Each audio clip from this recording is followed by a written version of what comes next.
Hello there and good afternoon. Welcome to this week's Ukraine War question and answer session with Professor Michael Clarke. It hasn't even been a week since you and I were sitting around this table, and yet here we are again. Schedules aligning, but also plenty to talk about in terms of the fighting on the ground and some of the diplomacy to try and bring about an end of Russia's invasion. Thank you, as always, for submitting all of your questions in the run-up to this. You don't have as much time as normal, but we appreciate you doing it anyway. And as always, if anything occurs to you as Michael is answering the questions that have come in, you can submit them on YouTube or on our website if you're watching along there. And also, again, just a quick note for your diaries. We are planning a special edition of getting into Michael's brain and getting all his information in the run-up to the new year. We'll give you more detail about that perhaps next week, but keep an eye out on our website and on our socials as well, so we can tell you when we are doing our special show on the Ukraine invasion. And you may well have the chance to put a question directly to Michael. There's a little teaser for you. So let's get on with this week's. Michael, at the very moment, Steve Witkoff is in Moscow. Interesting this, because he's there now. I think he was due to go yesterday, but was told to wait, which Putin likes to do. If you remember as well, they were due to be there last week, weren't they? That was being reported they were going, but then that was put back again. He's there now. The White House say they're optimistic there's going to be a breakthrough. We've got two questions to start with from Laura and Alison. They're both kind of similar. We'll start with Laura's question, which is this. Do you think Russia now firmly has the upper hand? She says she feels the corruption scandal and the 28-point peace plan were a tipping point that swung the pendulum fully in Russia's favour. Am I right? And then she signs off with love your weekly show. Well, I don't think it's swung the pendulum so decisively. It is swinging the pendulum. The best phrase I know of on this is Fiona Hill. You know, Fiona Hill is the Russian analyst expert who, I think she's at Brookings now in Washington, but she did work for Trump in the National Security Council during the first administration. She's a very good analyst, Fiona. And I mean, she says that, that the Russians are certainly winning the battle of the narrative, because they've created a narrative that their victory is inevitable. It's only a question of how long it takes and how much destruction it causes, and that they are, grinding forward and winning the war. Well, they're grinding forward, but they will struggle if they're still committed to these tactics next year, come the spring and the summer, which I suspect that they will be. And I think things may change then. But undoubtedly, I mean, Russia is a much bigger country than Ukraine. They will put into it whatever. Putin will take whatever losses, and the official figure now looks as if it's about 1.25 million, almost all men, who are either killed or life-changing injuries, badly wounded. So the figure's about now, it's about 1,200,000 and something thousand, reliably. And that doesn't seem to bother Putin. So there is this sense that the pendulum is always swinging towards Russia. I don't think that's entirely true, but it is swinging, in the same tempo as the last 6 months towards them on the ground, because they're grinding forward.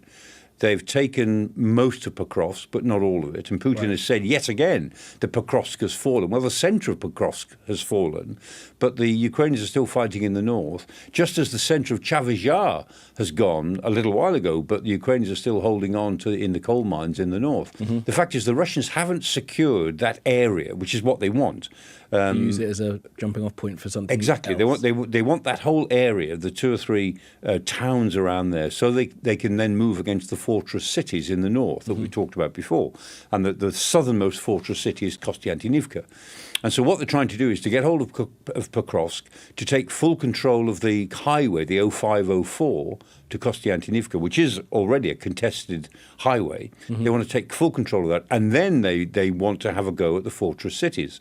But they won't do that quickly. Every time the Russians take somewhere, as they took Avdiivka, and before that they took Bakhmut, and before that they took Severodonetsk. Sorry, they took Lysychansk. And all of those places, and Severodonetsk before that, all of those places, they take them, and then there's a pause before they can move forward. They're not able to sort of keep the momentum going because of the way they fight and because of the way they organise themselves, and they don't have the forces ready to punch through when they make a breakthrough. So yes, the pendulum is swinging toward the Russians, but above all, they're winning the battle of the narrative in the United States, not so much in Europe. Interesting. Of course, Fiona Hill, who was part of the UK government street defence review, she was one of the co-authors of that, wasn't she? Yeah. Now, the Institute for the Study of War talk about the fighting on the ground, and they say that Russia has made its largest monthly advance in a year in November 2025, capturing 701 square kilometres of territory. So this grind, I mean, I appreciate you being sort of cautious in your language, Michael, but the pendulum swing has taken a little bit more of a swing. Is that fair to say? They've taken more land. Yeah, I mean, they've taken more in the north, around Kupiansk, and they're claiming to have taken Vovchansk, which they took at one time, were thrown out again, more or less, and they're claiming now they've taken it back. And that's up in Kharkiv in the north. So, yes, I mean, they are making some gains. But again, if you look at it from a strategic point of view, they still haven't taken a major city. So all of the major cities are still in Ukrainian hands, and they certainly, don't want to be captured. The last one was Kherson, which was in the very early months of the war. It was basically given to them through the gates open. They didn't conquer it, and they've been thrown out of Kherson. So they are without any of the major cities, and that they would still need to do that if they're going to capture, let's say, the whole of Ukraine up to the Dnieper River. Say they were looking for everything east of the Dnieper River as a sort of a waypoint in the collapse of the whole of Ukraine, because then they could, west of the Dnieper River, they could try to ensure that what was left of Ukraine was not a viable state, and over a 10-year period would just collapse back into Russia. That's plausible from a strategic point of view, but they're nowhere near achieving that at the moment. So yes, I mean the Russians are winning slowly on the ground, but they're not winning in any way that takes them forward politically. Interesting. Question here from Alison then, as we continue to think about peace proposals, a ceasefire, pause in the fighting. She asks, who is in a more desperate position for a peace deal, Russia or Ukraine? Well, I wouldn't call it a peace deal. It's a ceasefire. The Ukrainians really need a ceasefire because they need a break. And with a ceasefire, they could take a breath. The Russians need a ceasefire for the same reasons, but they've got behind them this grinding machine which keeps on going. But the Ukrainians, they would love the fighting to stop, but they won't surrender as a price for having the fighting stop. As we say, I mean, all wars can finish in 24 hours if one side surrenders. One side gives in, then the war stops. And the Ukrainians are not prepared to do that. And so far, they're not at the point. And all the mood music coming out of Kiev and other Ukrainian cities is that there is a sense of defiance. They're weary, they're cynical, they've lost faith, certainly in the United States. They hope to have more faith in their European allies. But they're prepared to say that we've got no choice. They're in this now, aren't they? It's fatalistic. They need to keep fighting. Yeah, fatalistic, and that they need to keep fighting. And that's what happens when countries feel that they're under threat of extinction, which is what the Russian threat to Ukraine is. It's genocidally based in the sense the Russians want to erase Ukrainian citizenship and nationality. They want everyone in Ukraine simply to think of themselves as Russians. Yeah. And believe me, they'll be very second-class Russians at that if they are absorbed. Putin's made that really clear, hasn't he? I mean, is there a historical analogy to something like this, a situation where a large force invades a neighbour and then while the fighting is ongoing, they pause and let everyone wait a second? Because it feels like this, perhaps that's the reason why we're not able to get to a pause or a ceasefire, because this war has to kind of keep running its course. It's very difficult to find a stop in the fighting. That's a point that a number of people make. A lot of the ambassadors say that you can do a deal with Putin, and that's not the end of it. That's just the waypoint, and that's always been the case with Minsk I and Minsk II. He breaks every deal. I mean, I say to people, show me one deal on security that he's stuck to, and while you're thinking of, give me one example. While you're thinking of what that example might be, I'll give you all the ones that he's broken them. Yeah. And it's quite a long list, so I'll give you quite a lot of thinking time. And the fact is, with Putin, you can come to a deal with him, but it's not the end of the process. The end of the process will be sometime generationally when Russia decides that it cannot get back all the influence it had when Russia was the centre of the Soviet Union, and that it's going to have to settle for some form of peaceful coexistence. But he's the leader at the moment. They don't want to. No. And when that point will be, we don't know. But until then, the process will go on, and somehow the West has got to manage that process. So it might be able to manage it by political means, but at some point, I've long thought that we're going to have to stand up and be prepared to fight, to hold a red line, and therefore make the Russians appreciate that we won't always keep backing off and letting them set the agenda. Because that's been the case now since certainly 2007, when the Russians began to set a new agenda of European security. We didn't really believe it, or we thought that it would be okay in some sort of way. 2008, of course, was the invasion of Georgia, and the Russians have now got two pieces of Georgia, Abkhazia and South Ossetia, which are effectively Russian territories inside Georgia. And then it goes on 2014, then 2022, and so it goes on with pressure on Moldova, pressure on the Baltics. At some point, this, we're either going to give in to this for the long term, or we're going to stand up and say, this will not happen anymore. And that's going to be a very dangerous moment. But I think we're getting quite close to it now. I mean, people would suggest that there's a desire to fight there, but I think we're in a different position now, aren't we? 2025, after we've seen all the promises broken, all the land that has been taken by Russian military might, there has to be a moment when allies, European nations, draw a line. Yeah, and stick to it. And are prepared to stick to it and stand up to it with force if necessary. Yeah. No, I think that was the point. As I feel as if I keep saying this repeatedly, and I get bored. I bore myself with saying Never boring us, Michael. But Putin crossed a line in 2022. He crossed a Rubicon, and there's no way back for Putin after what he did in 22. Before that, we hoped it could be managed politically, and Russia was a nuisance and it was aggressive, but it was a playground bully, and you can work with that because he was actually quite a calculating playground bully. Yeah. In 2022, for all sorts of reasons that we don't need to talk about now, he crossed a line in his own mind as well as in reality. Yeah. And if there's no way back for him, there's no way back for us. So European security will forever be different after the 24th of February 2022. And I think we all know that intellectually, but we're still, as we're reorientating ourselves politically to what that means and the sacrifices that we may have to make, monetary sacrifices, sacrifices for other things, that we've got to reprioritize our politics because we've got to be in a position soon to stand up to this Russian pressure and say, we're going to defend it. And the front line is Ukraine at the moment. Yeah, and it'll, of course, be in an economic position to be able to fund whatever that line drawing looks like. All right, let's move on to two other questions here about outcomes. Elliot J asks, if a peace deal is agreed and a ceasefire takes hold along the current line of contact, what would this look like physically? Would we see an Iron Curtain built, or would Ukraine refuse to physically mark out de facto borders in defiance? What would it look like? Yeah, physically, I don't think it would look very different to where it is now. I mean, we know what the map would look like. It would look like the map that we see all the time, with that sort of semicircle of Russian gains in red. Yeah, it's 1/5 of the territory. That it is, about 20, just under 20%. So it's a bit like, on a clock, it's like from sort of 3 o'clock to 7 o'clock. Yeah, that semicircle, and that's what the front line would look like if it was a ceasefire in place. And I don't think it wouldn't need to look like much more than that, because even in the Cold War, when we had the Iron Curtain, as Churchill famously said, from Stettin in the Baltic to Trieste in the Adriatic, an Iron Curtain is descending. Well, that Iron Curtain was concrete and iron only in some parts, and it was fences in most of it, and not even fences in some of it, because it was a long border and it could be looked at in other ways. In this case, you wouldn't need a sort of massive fence, because with drones and with sensor technology, there'd be a sort of a demilitarized... some kind of DMZ there. Yeah, down probably 1 kilometre or 2 kilometres either side of it, and that would be a very dangerous place for anyone to wander into. Yeah. But as long as you did that, and there would be maybe a bit of a fence or something, or indicators, these days you can monitor all of that remotely.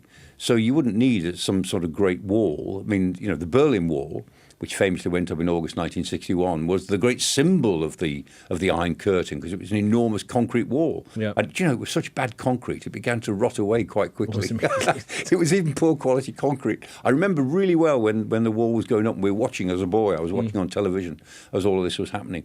And that was unique, an actual wall between East and West. But for most of the Iron Curtain was not a wall. It was other bits and pieces of stuff. Figurative, right? Yeah. It's amazing. But we wouldn't... There would no sense that there would be any of that now, but you would have to have demarcation between the two forces. And there is, of course, talk in the event of anything like this happening, that there would be reassurance forces, security forces somewhere in Ukraine that would make sure that this all... Well, I mean, we're still a long way away from that. But, I mean, if we get to the point of a ceasefire in place, then Ukraine has got to have some security guarantees that if the Russians come across that line, something will happen. And whether that means Western forces in Ukraine or Western forces flying over Ukraine or a reassurance force somewhere a long way behind, who knows? We will see. I mean, I think we're a long way from it in any case. And if I had to guess, I'd say that the Russians might be more interested in a ceasefire next year when conditions might be different, both in their economy, in the strain the war is putting on them, and in the situation they might then find themselves in on the ground, which won't have moved forward all that much from where it is this year, I don't think. Interesting. All right, question here from Steve then. What happens if Putin doesn't agree to the updated peace deal? I mean, I don't think he will. Trump walks away, ? Trump arms Ukraine, ? What do you think? Well, that's the issue, isn't it? I mean, we all believe, I think, that this is not going to work, and that Trump will walk away. And then the question is, does he walk away and say, well, I'll leave things as they are, I'll just leave it till next year and maybe revisit it, and I'll let Ukraine benefit from what it's getting now? Or I'm so angry about this, I'm going to pull all benefits from Ukraine and let them take what's coming to them, which means the Russians will do better and Ukraine will find it. Again, the Ukrainians won't collapse, but they will find it much harder to hit back against the Russians in a way that matters. Just reiterate again for viewers, if anyone's not paying attention, as to what it is the Americans are providing at the moment. They're not donating arms anymore. No, they were under Biden. This is what it comes down to, by the Europeans. So intelligence sharing and targeting data. And that's, as I've said, the Ukrainians get this from the Americans. The Americans collect it anyway, so it costs them nothing to hand it over, but they could stop handing it over. So targeting data and that sort of GPS coordinates and intelligence support. And I've asked you this before. There's nothing that Europeans can do to replace that system. Well, they can replace some of it, but not the really detailed targeting stuff inside Russia. They don't have the satellite capacity. They can replace some of the intelligence material from on the battlefield, some. And if they're really ramped up, they could replace a fair bit of it. But the Americans got all that. So those two things. So intelligence targeting. The third thing is weapons. But again, the Americans are selling weapons to the Europeans to give to Ukraine. They're not giving them any weapons now. And then the fourth thing is Starlink, which is important. Elon Musk's Starlink. But again, I mean, the Poles are paying about $50 million a year for Ukraine's Starlink. So the Americans are selling material for the war. It makes more sense for them to just continue selling. It would be more, in other words, I'm saying it's more difficult for the Americans to stop helping Ukraine than to carry on helping. It would be a really cynical decision to not take that money and to pull away. It would be a cynical, direct decision to say we now aim to make life even harder for you by stopping selling weapons, stopping Starlink making money, and stopping giving you what we collect for ourselves. Yeah. So it would be a very mean act, but a very direct political act to put extra pressure on Ukraine. And you could see, I mean, Trump might say that. You say, well, look, we're going to put this on you. We're going to actually withdraw all this help because in 2 months' time you'll come back to us wanting to agree to our terms. Squeeze on them. Now, there was a moment when some of that information sharing and targeting was paused, wasn't there? Twice. Right? Yeah, well, I mean, once in Kharkiv. And do you know, Trump didn't intend that. That was Elbridge Colby in the Pentagon, who just likes to do this sort of thing. Yeah. And they held it up, and suddenly the Russians made big gains in Kharkiv. Again, they didn't throw the Ukrainians out, but tactically they suddenly were making 2 and 3 miles a day instead of 200 yards a day. What's your sense? Because obviously you've looked back and thought about that. What's your sense of why Elbridge did that at that moment? Was it to show, look, this is what could happen if we decide to step away? Yeah. Was it just well, he has his own agenda, which is to stop all help to Ukraine and to the Europeans and to concentrate on China. You firmly believe that he wants to just pull away? Yeah, he's made that very clear, yeah. Right. And then the other time it was pulled was in Crimea, when the Americans, before Kursk, the Americans felt that the Ukrainians were overstepping the line, attacking Russians in Crimea, even though Crimea is Ukrainian territory, so they're free to do it legally. And that the Starlink was turned off. Then Elon Musk then said it wasn't. He claimed it wasn't, but actually we all know it was. So it's happened a couple of times, and it has an effect on the battlefield. Yeah. Okay. Question here from Jason John, and I'm looking forward to your answer on this one, Michael. Will America's reputation be permanently damaged if it sells out Ukraine? And what does that mean for the future of Europe? I mean, this feels like an essay question that you could talk about for ages. I mean, I think we're on the road to a historic betrayal of Ukraine, we the West. And I'd like to be wrong about that, but I suspect that's where we're heading. The Europeans, not so much. But I mean, again, Europe has got to get its act together much more strongly than it has. We're strong on rhetoric and we're not as strong on action. And when we do start to take action, we find reasons to slow it down or to maintain consensus. It gets more difficult. And the United States and Europe are parting ways. We don't know how much we're parting ways, but we are, no question. And that's partly over the Ukraine war. I always think, as somebody who takes an interest in history, I always ask myself, what will historians say about this? Yeah. And I think, if we think 20, 30 years ahead, when people look back on this, I think they'll say two things. I think they'll say that Putin was the greatest criminal of the first part of the 21st century, the greatest international criminal, in the way that other dictators, Stalin and Hitler, were dictators like Franco in his own sort of more limited way. But I think they'll say he was the biggest international criminal of the first part of the 21st century. And President Trump was the biggest useful idiot. They'll say he was the useful idiot that facilitated the evil that Putin unleashed on Europe and on the wider world, in Africa. Look what's happening in Africa, in the Sahel. Jihadists on one side, Russian mercenaries on another. And the misery and the war crimes and the sheer inhumanity that is unfolding in places like Mali and is about to unfold in places like Guinea-Bissau and in southern Sudan and in Sudan in the area where the Janjaweed are operating in Darfur. Yep. All of that, I mean, is driven or partly driven by the ambitions of this ultra-cynical criminal mind in the Kremlin, who is determined to be a sort of Russian leader as he conceives Russian leaders should be. Yep. And so, I think we're heading for a really different international order, which historians will look back on and say America aided and abetted an international criminal, made itself much, much weaker in the process. I mean, American isolationism, which is now developing pretty quickly, will weaken America in the rest of the world. And when America emerges from this isolationism in 5 years, 10 years, 20 years, 25 years, who knows, then it will be a much, much weaker force than it is or was 5 or 10 years ago. That's where I think we are. Having said all that, those are the trends that seem to me to lie before us. But no historical trends go in a straight line. Things always change in ways that we can't predict. And we can hope for better. But as I always say, hope is not a strategy. You can only strategize on what you see in front of you. You can hope it won't be that way. You can hope things will happen that will change things, and maybe they will. But the direction of travel at the moment is for a big split in the Western world, an isolationist America, a Europe which is, in a sense, feels surrounded by autocratic, powerful states who are becoming richer than more prosperous than the Europeans, even though the Europeans still, dominate about 20%, 22% of world GDP. But that is falling all the time. So the free trading liberal democracies are an endangered species in world politics, and they're going to have to gird themselves together to get through the next part of the 21st century. I mean, there's so much of that I want to pull some strands from, Michael. But I want to start with whether or not Donald Trump is a singular being. But I wonder, after the misadventures, let's call them, in the Middle East and Afghanistan, after that feeling that liberal interventionism that was talked about at the end of the 1990s was proven and shown in certain parts of the world to not be reinforcing European and American power in that part of the world, and countries, nation states like this one and the United States made a deliberate decision not to get involved in wars, the decision not to hit Bashar al-Assad after he bombed his citizens with chemical weapons, right? In 2015.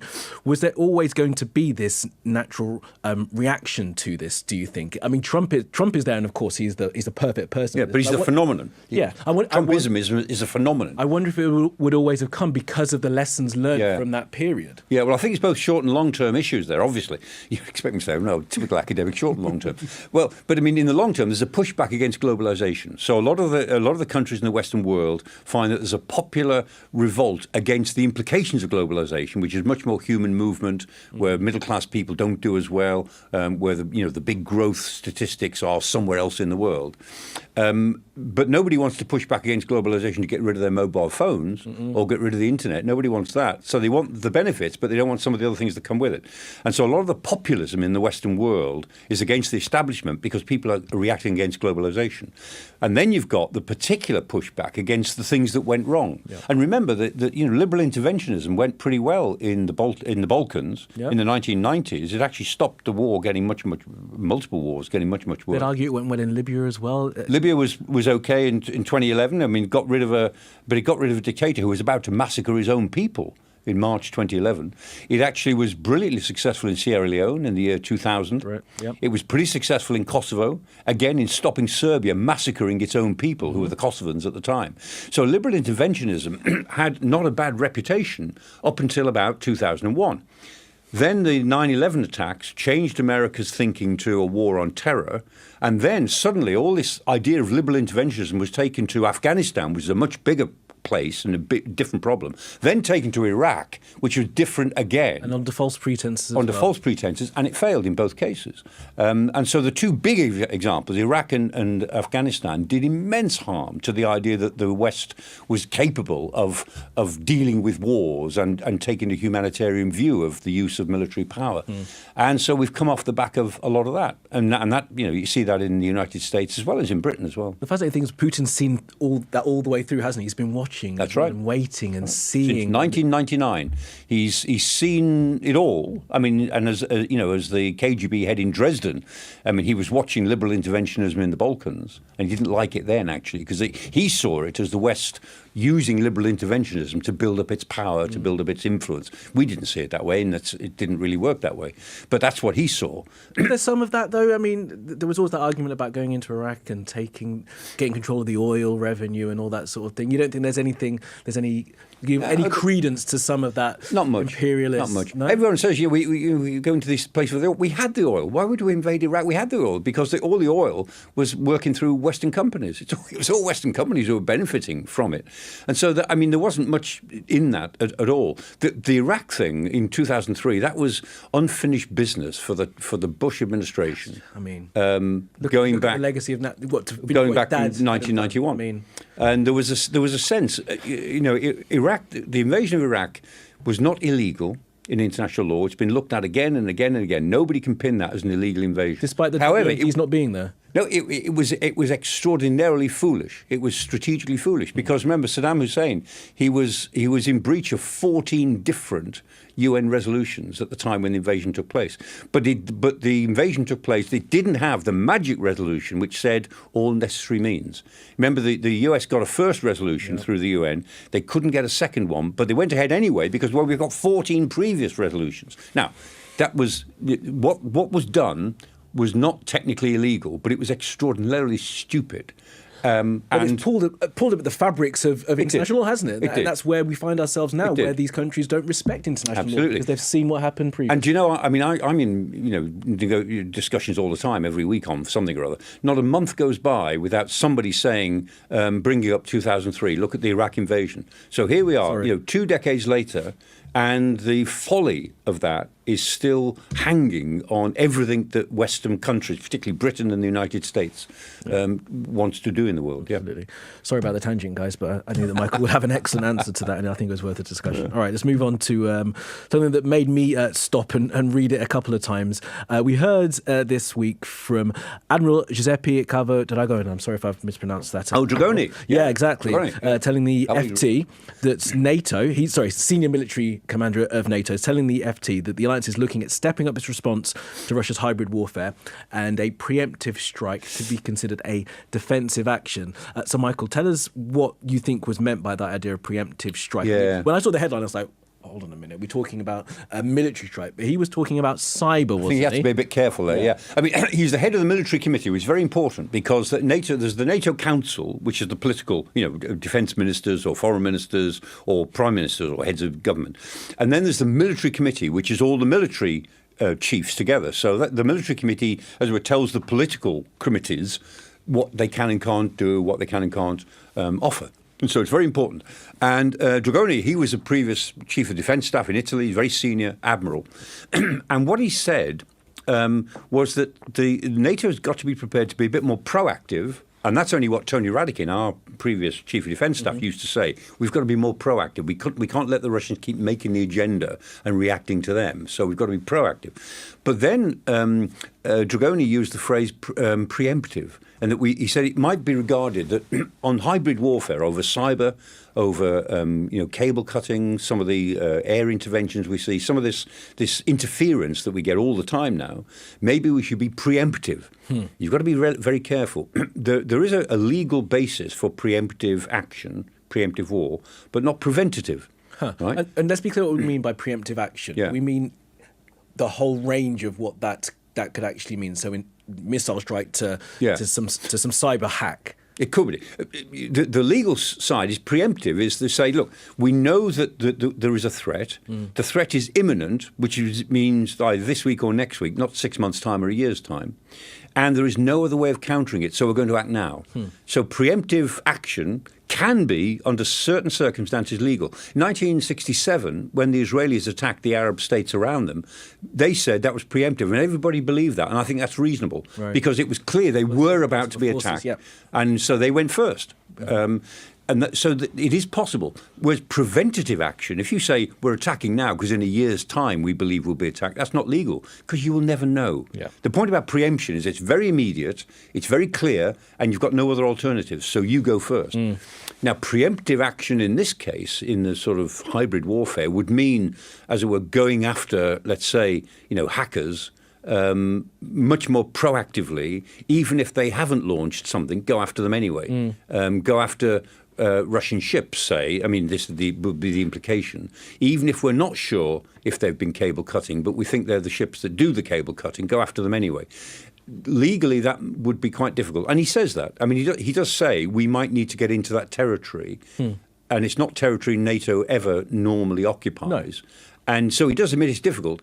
I wish he hadn't used the word preemption, really, because it frightens everybody. I think many people. But you know what he means. We ought to be more proactive. We ought to stand up more to this sort of action, not let the Russians dictate the agenda. So we're kind of pushing together two questions here that we've had from Kara, G and Munsoj. Sorry that I've essentially paraphrased your questions, but I hope you're getting the answer from Michael. Because Kara wants you to kind of explain what that preemptive defensive strike might mean, Michael.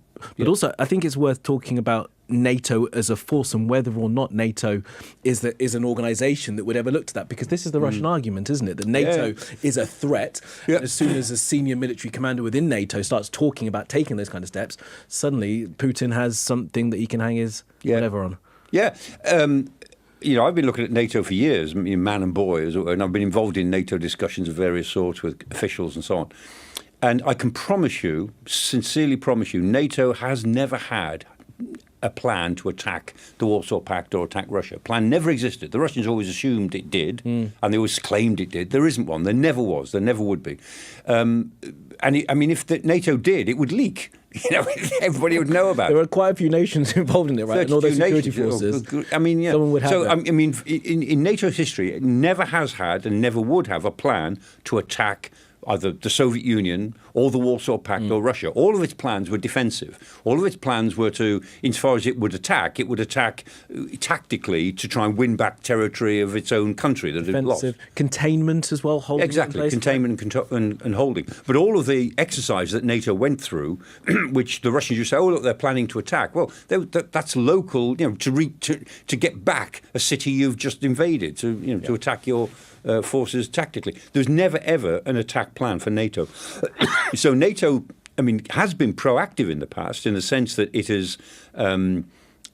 it has tried to keep ahead of what were the old Soviet technological advances, where they're big tank armies, and so NATO, went further on anti-tank warfare and so on, what it would need to do.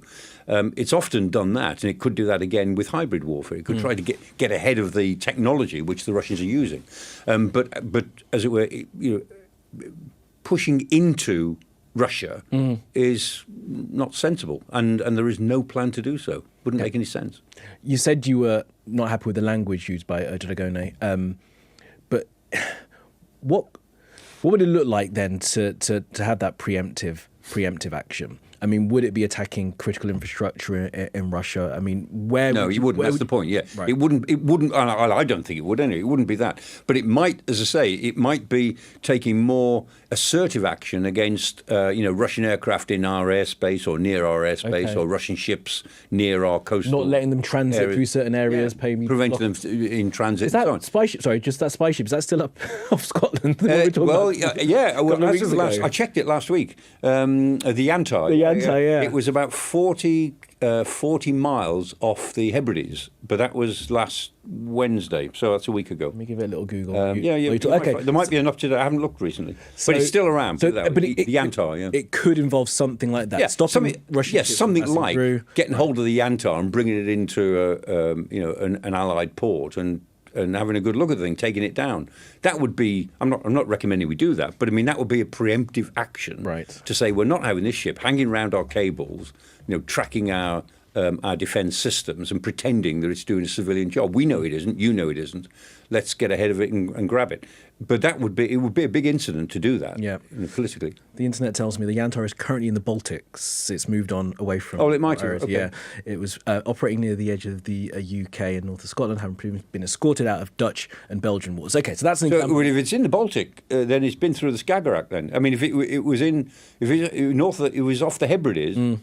Then it's gone round the north of Scotland. It's gone through the Skagerrak, so it's gone right past Denmark and southern Sweden and so on. If it's in the Baltic, right. So again, everyone will be watching what it's doing. You're a very close eye, keeping an eye on those cables. But that's the sort of thing you could do but you're not suggesting that anyone does that yet. All right, let's move to Ukraine. We're ticking along here, so let's move to the politics of Ukraine. Hold on, last time we met, had Yermak? No, we hadn't. No, it was Friday, wasn't it? We'd been thinking about the corruption scandal. That's right.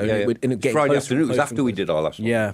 And we were talking about Timur Mindic, the man at the centre of this who's fled. I'm now seeing he could be either in Israel or Austria. This is the latest report that I've had, but no one actually knows. He's one of Zelensky's allies. But Yermak, his former chief of staff, has resigned as a result of having his office and home searched. No charges against him, but he's decided to step out of the way.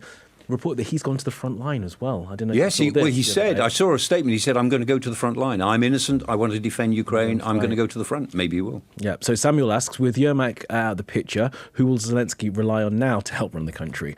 Could Yermak's departure be the beginning of the end of Zelensky's grip on power? Well, big picture. It's a good question. I mean, I think Zelensky's getting pretty lonely there because the group that he was surrounding him after 2019 when he became president have, all gone for different reasons. And so he's looking at a different issue now. Now, I think Zelensky will try to weather this. It's a hell of a storm for him. But he needs to renew his whole leadership style and group. And I think and people are saying to him, look, boss, this is your moment now to reconnect with the Servant of the People party, your party which has been fragmented. Yeah. It's a time to legitimise yourself a bit more, be less autocratic and rely more on other people. And he might try to do that. My choice would be Yulia Sviridenko, who is his prime minister. She's very good. Very good. She's not a bully like Yermak, but she's good and she's quick and she's good at negotiating and she's an asset and she's very loyal to him. Problem he would have if he wanted Sviridenko to become his chief of staff is that he then need the Rada to legitimise his choice for who steps into her shoes as prime minister, and that might be difficult in present circumstances. So that might put it off. Mikhailo Fedorov, who's the deputy prime minister, he's a good thought. He's young. He's only in his mid-30s, but he's a technologist. He's extremely effective. Now, whether he's got enough political clout, whether he's enough of a bully, to do that sort of job, if you're chief of staff, you've got to be a real tough sort of character. Yeah. I mean, tell you, a very good chief of staff. I mean, Trump's chief of staff, Susie Wild. Oh, brilliant! This middle-aged lady, and she's a toughie. I mean, she is. She's as tough as Yarmak was. Yeah. So you don't have to be a man to be a bully. That's the point. Anyway, Fedorov is a good thought. If he's not too young. Another one that's in the frame is possibly Budanov, who's the chief of the the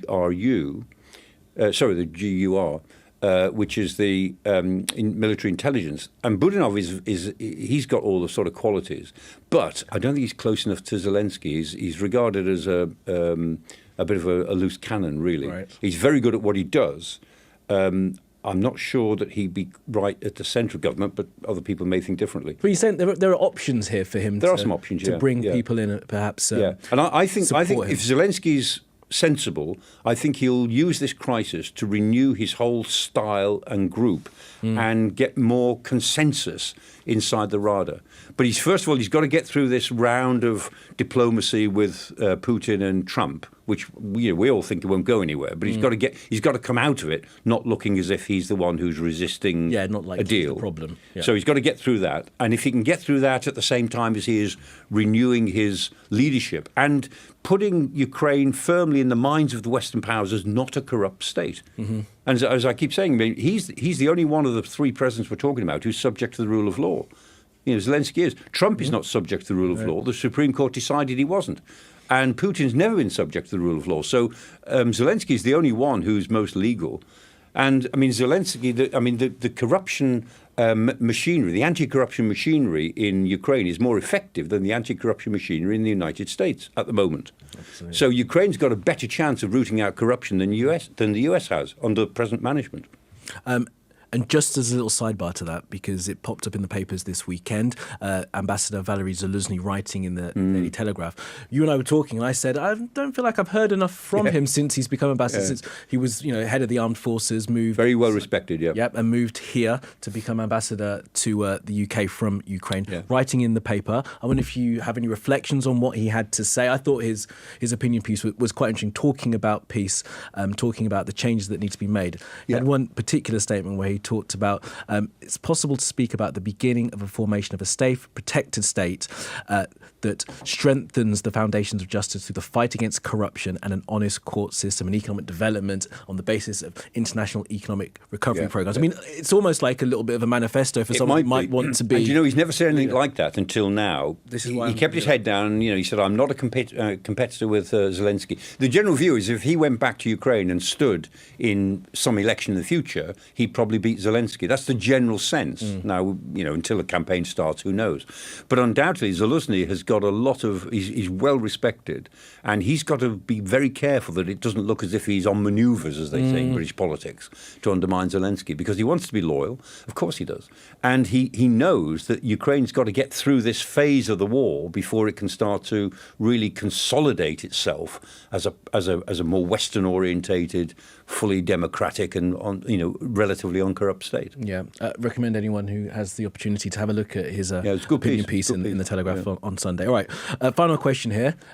We've run 42 minutes, and this is not about Ukraine at all, Michael. But the viewers want to know what's going on in the Caribbean, specifically around Venezuela, because Donald J. Trump has sent the Gerald R. Ford down there, as well as 15,000 troops, right, off Venezuela. They've been there for a couple of weeks now. And so the question is the US preparing for war down there? And would there be an impact distraction from Ukraine if the US were to do anything in the Caribbean? Right. Well, first one is it hasn't got much to do with Ukraine, so I don't think it'll affect Ukraine one way or another. Is the US preparing for war? No. It's not going to go into a war in Venezuela. No, it's not going to invade Venezuela. But will it strike Venezuela? Quite possible. And Trump has indicated that that's certainly on the cards. He almost indicated that's what he wanted to do, to strike into what he takes to be the narco centers of Venezuela. And the force there is very big. And the reason I think something's going to happen quite quickly is that you can't keep a force like that in being for very long. You've either got to use it or stand it down. Yep. And standing it down without some sort of denouement will be humiliating to him. So I think they're going to do something. And this force, I keep keep tabs on it. This force is getting huge. So the Iwo Jima is there, which is a big assault ship. The Gerald R. Ford is there now, the aircraft carrier, biggest warship in the world. Been there since the 11th of November now. That's right, with all of its air wing. They've got 2 cruisers there, 2 Arleigh Burke destroyers. They've got an attack submarine, the Newport News, interesting name for submarine, the Newport News, USS Newport News is a submarine. They've got 2 troop ships there. They've got the Fort Lauderdale and... can't remember the other one. Might be able to find it. But, I mean, so a huge... I mean, they wouldn't huge, and lots of aircraft. A force that size hasn't been sort of ready to do something since it was sent probably to the Gulf, I would have thought. No, this is the biggest build-up of American force in the Caribbean for over 60 years. They've also got the MV Ocean Trader there, which is a civilian ship, but it's special forces. It's the mothership for their special force operations. Right, and that's hanging around there as well. So, I mean, yes, they're going to do something. What is it all about? Partly it's an attempt to dislodge Maduro, to either make him leave voluntarily, which was reported about 24 hours ago, an offer of sanctuary more or less anywhere you want if you just leave. It's an attempt, I think, to bring the opposition out onto the streets. And Maria Machado, the leader of the opposition, looks as if she is almost inclined to do that if she thought she had a little bit of backup. And it's an attempt to, I think, to frighten all of the narco warlords in the whole region that the Americans are onto them. But going after Venezuela is not the main target. I mean, Colombia, Peru, Ecuador, they're the main targets if you want to go after where the drug lords really are. Well, if you want to go after that particular drug, cocaine, I mean, he's talking about it's all Colombia. Crisis. Yeah. He talks about fentanyl and cocaine. I mean, fentanyl doesn't come from Venezuela at all. Almost no cocaine comes from Venezuela. Cocaine transits Venezuela from Colombia. So last year, according to independent estimates, about 400 tons of cocaine went through Venezuela to the Atlantic coast to go to Europe. Right, not even most of it goes to Europe. Yep. Meanwhile, Colombia produced 2,600 tons of cocaine to go to the United States. And most of that, 80% of it, goes via Mexico. And it goes over the land border of Mexico. Very little of it goes by sea. So, you know, that which goes by sea from Venezuela is tiny compared to that which goes by land. You know, it's less than 20% of it. And most of the 20% that doesn't go by land, the 20% that goes by sea, goes from the Pacific coast, not the Atlantic coast. So I think there's a confusion of, or a mixture of motives here. One is calling it anti-narcotics is a way of going for Maduro in Venezuela to see if they gain victory there. And maybe establishing the sort of idea that Trump is going after the narcos in South America. But it's a very strange way of going about it. And it's legally very challengeable. Because attacking you were ships using slightly stronger language when we were talking about it earlier, Mike. I know. Exactly, yeah. There's no legal basis for them to be killing people. Blowing ships out of the water. The present score, if that's what it is 21 ships and 86 deaths. There's a lot of evidence. Some of these people were fishermen. Some of them may well have been narco terrorists or narco criminals, but none of them, by any normal definition, would be terrorists. But by classifying these people as terrorists, as a direct threat to the United States, that means that you can go after them without much legal constraint, which seems to be what's happening. It's what tin pot dictatorships do all around the world. They classify the groups that oppose them as terrorists, and then they can go after them.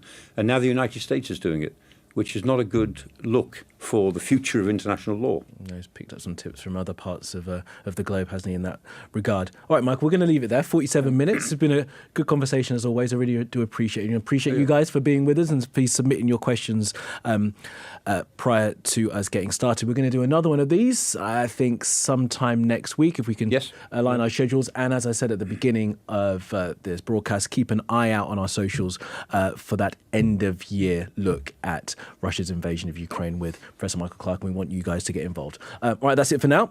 Have a great afternoon, and we'll see you all again very soon.